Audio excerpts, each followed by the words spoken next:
सुशीला कहती है कि आप अपने बेटे को घर से, जाति से, समाज से निकाल सकते हो, लेकिन अपने हृदय से निकाल नहीं सकते। श्रीधर कहते हैं, अगर कोई बेटा अन्याय का आचरण अगर करता है, अन्याय अगर करता है, धर्म के प्रतिकूल चलता है, तो ऐसे बच्चों को घर से निकाल सकते हैं और एक पिता ये काम कर सकता है। सो यहाँ पर सुशीला भी कहने लगते हैं, ठीक है आप इस तरह क्या कर सकते हैं, लेकिन आप मेरी भी बात क्या ध्यान से क्या सुन लीजिए। जो उसे कष्ट कर, अगर आप कष्ट देकर अगर कुछ करते हैं तो एक माँ सहन कर नहीं सकती है। और एक बेटा अगर बुरे रास्ते पर अगर चलता है या चल रहा है समझ लीजिए, तो एक बाप का कर्तव्य है कि उस बच्चे को, उस पुत्र को सुमार्ग पर लाना। तो उसे ताड़ना भी क्या कर सकते हैं, ताड़ना देना, गाली देना, उसे कुछ कहना भी क्या अनिवार्य बन जाता है। सो सुशीला कहने लगते हैं, मैं कारण जान सकती हूं आपने बेटे को क्यों घर से निकाल दिया, क्योंकि मेरा भारवी घर छोड़कर क्यों चला गया। सो वहां पर श्रीधर कहने लगते हैं, अवश्य इधर मैंने देखा कि शास्त्रार्थ में, यानी शास्त्रों का अर्थ समझाने की जो होड़ चल रही थी, स्पर्धा चल रही थी असेंबली में, यानी सभा में, उस सभा में संस्कृत के जितने भी महापंडित थे, सारे महापंडित लोग भाग लिए थे। और उस सभा में, उस कॉम्पिटिशन में भारवी भी भाग लिया था, श्रीधर भी भाग लिए थे। और सारे महापंडितों को शास्त्रार्थ में भारवी ने हरा दिया। जैसे ही भारवी ने हरा दिया, तो हराने के बाद सारे पंडित क्या हार गए और भारवी क्या विन हुआ। और विन होने के बाद भारवी में थोड़ा सा भी क्या अहंकार आने लगा। और जैसे अहंकार आने लगा, भारवी जब अहंकार बनने के लिए जब तैयार हो चुके थे, तब श्रीधर भारवी की शक्ल देखते हैं, चेहरे को देख ले, और चेहरे को देखकर वो जान लेते हैं, अगर मेरे बेटे में अहंकार अगर आ जाता है तो बेटे की उन्नति में वो बाधक है। अगर अहंकार अगर बन जाता है, एरोगेंट अगर बन जाते हैं, तो उनका डेवलप कभी नहीं होगा। यह सोचकर भारवी को श्रीधर ने भरी सभा में ताड़ना देना शुरू कर देते हैं। और वहां पर कहने लगते हैं कि अगर एक बीजांकुर, एक बीज, अगर एक पौधा अगर बन जाता है, या पुष्प का अगर पौधा है समझ लो, वो बीज अपने ही पुष्प को देकर, फूल को देकर कभी ईर्ष्या नहीं करेगा। अगर मेरा बेटा अगर अच्छा इंसान बन जाता, बड़ा व्यक्ति अगर बन जाता है, तो मुझे जेलसी नहीं होती है। तो श्रीधर समझाता है, हाँ मैंने उसे ताड़ना दी, मैंने भरी सभा में उसे गाली दे दी। क्या कहकर मैंने गाली दे दी कि मैंने कहा तू महामूर्ख है, तू दंभी है और अज्ञानी है। सो सारे पंडित लोग क्या मेरी बात को सुन रहे थे, और सारे पंडित लोग क्या हंसने लगे। और भारवी जो भरी सभा में बैठे थे, भारवी को अपमान लगा जब वो महसूस करता है कि मेरे ही पिता, स्वयं के पिता मुझे इस तरह इंसल्ट कर रहे हैं। ये सोचकर भारवी सभा को छोड़कर जाने लगे। जैसे सभा को छोड़कर जाने लगे, सारे पंडित लोग उसी की आवाज में कुछ कहकर मजाक करने लगे, वो लोग हंसने लगे। और ये बड़ा अपमान समझकर भारवी असेंबली छोड़कर, सभा छोड़कर क्या चले गए। और सुशीला कहने लगते, जब असेंबली को छोड़कर जाने लगे थे भारवी, मेरा बेटा जाने लगा, तब आप उस बेटे को रोक सकते थे, सभा में बैठने के लिए कह देते। और सुशीला को श्रीधर कहने लगते हैं कि अनुशासन का जो मर्यादा, अनुशासन की मर्यादा के कारण मैंने अपने बेटे को नहीं रोक सका, क्योंकि एक डिसिप्लिन होता है सभा में किस तरह से रहना चाहिए। और उसी के कारण, अनुशासन के कारण मैं अपने बेटे को रोक नहीं सका और इसीलिए वो सभा से चला गया और घर लौटकर नहीं आया।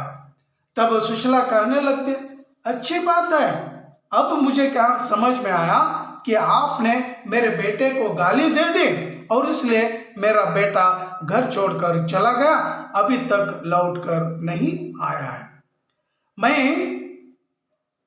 मैं तो क्या जानती हूँ। तो इस तरह से दोनों के बीच जब चर्चा चल रही थी और वहां पर सुशीला कहने लगते, मेरा बेटा आपकी बातें सुनकर कहाँ चला गया होगा, देशांतर चला गया होगा या देश को छोड़कर चला गया होगा, कहाँ चला गया होगा, इसीलिए मुझे चिंता हो रही है।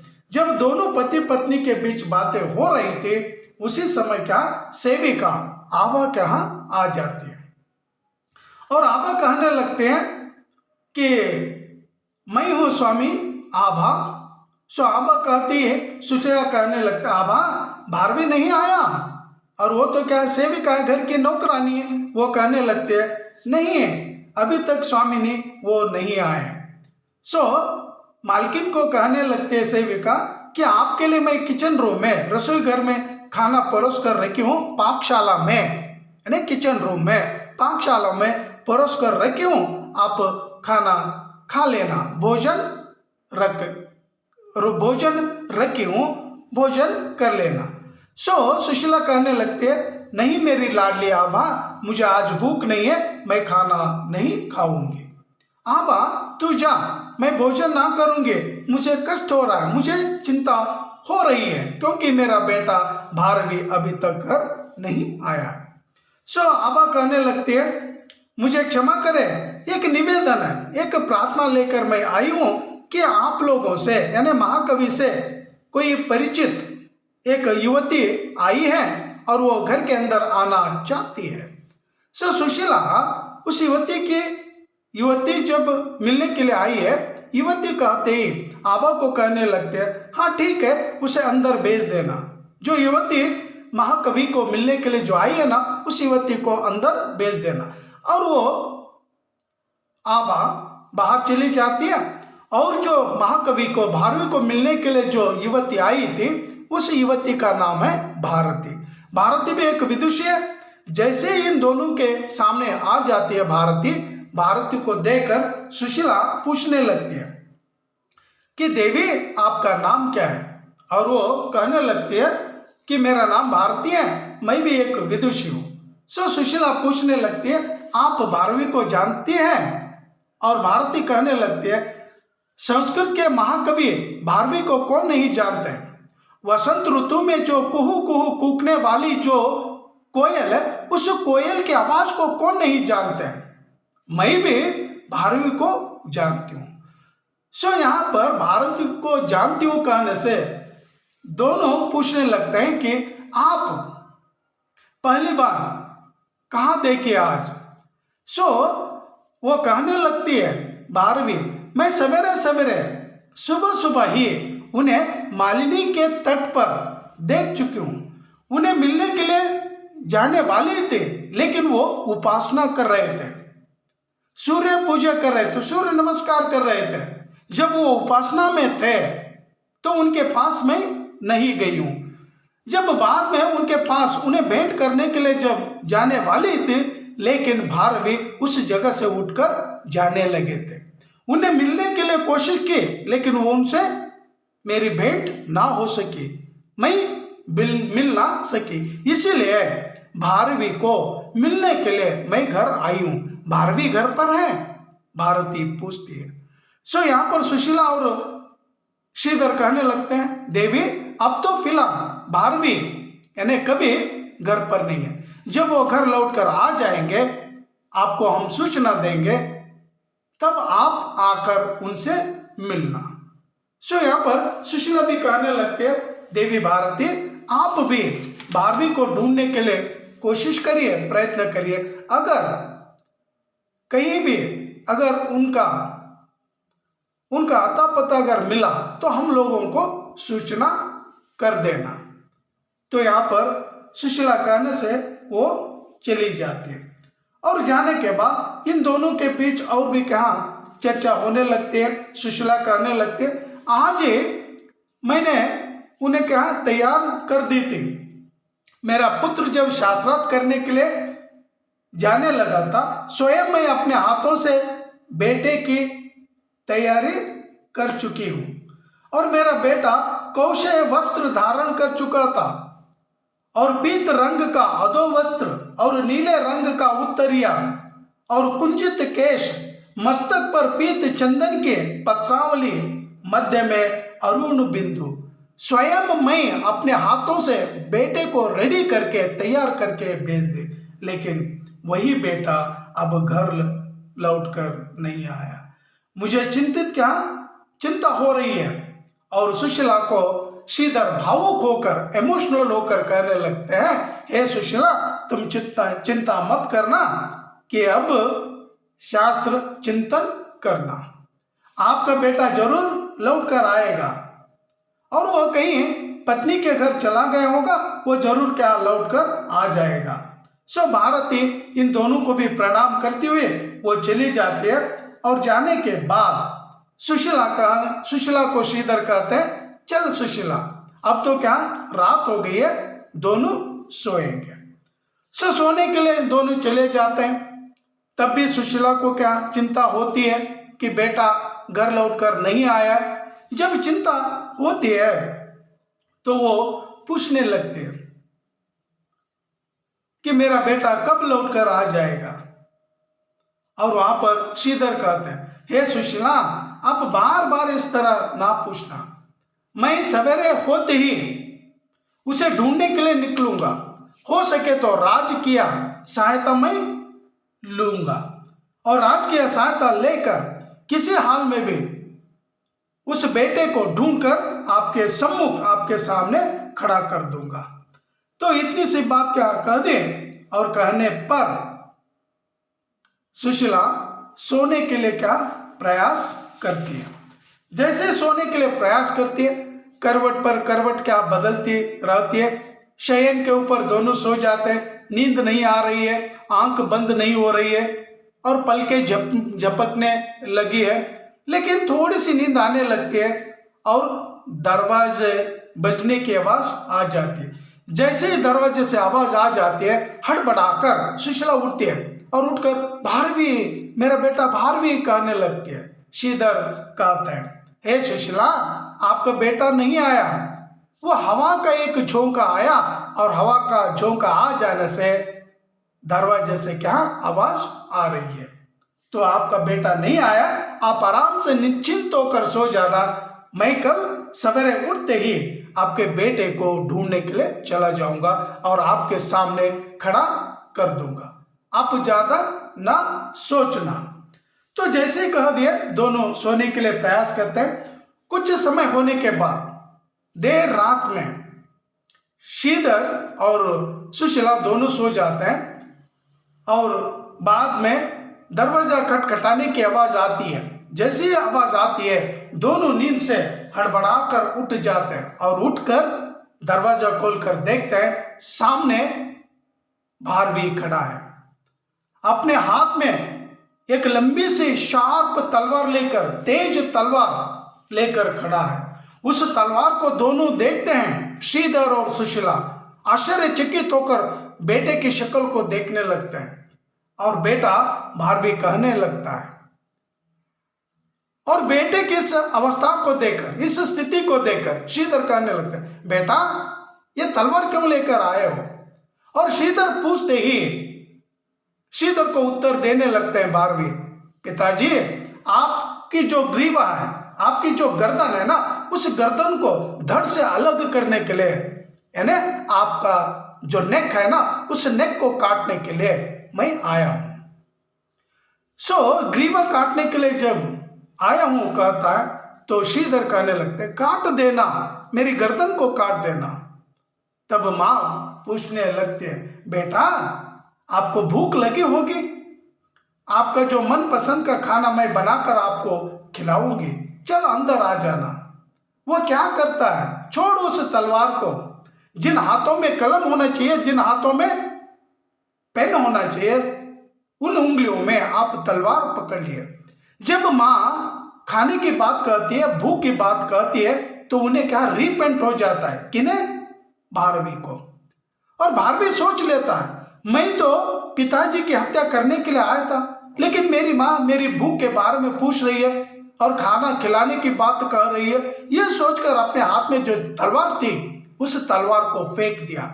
जैसे तलवार को फेंक दिया और पछताने लगा, तो माँ कहने लगते, छोड़ बेटा, अब तक जो कुछ भी आपने सोच लिया, जो कुछ भी करने के लिए आए थे, इन सारी बातों को छोड़ देना, अंदर आ जाना। आपका जो मनपसंद व्यंजन है, भोजन है, वो भोजन पकाकर मैं खिलाऊंगी। भारवी कहने लगता है, नहीं मां, मैं गलत किया हूं। जब से बड़ी सभा में मेरे पिता ताड़न दिए, गाली दे दिए, तब से मैं सोचा था कि स्वयं मेरे पिताजी मुझे इंसल्ट किया। जब पिताजी नहीं रहेंगे या पिताजी की हत्या अगर मैं कर दूंगा तो मेरे इंसल्ट कौन करेंगे? और पिताजी की हत्या करने के लिए मैंने जो सोचा हूं, तो उसका क्या, मुझे पनिशमेंट मिलना चाहिए, मुझे सजा मिलनी चाहिए। और सजा पाने के लिए भारवी तैयार हो जाता है। बार बार पिताजी से कहने लगता, पिताजी मुझे आप दंड सुनाइए, मुझे आप सजा दीजिए, और सजा पाकर मैं पतित हो जाऊंगा। और श्रीधर कहने लगते, बेटा आप जब पछता रहे हो ना, यही काफी है, मैं दंड क्यों दे दूं? आप समझ लिए ना कि माता पिता बच्चों के लिए कुछ भी करने के लिए तैयार रहते हैं।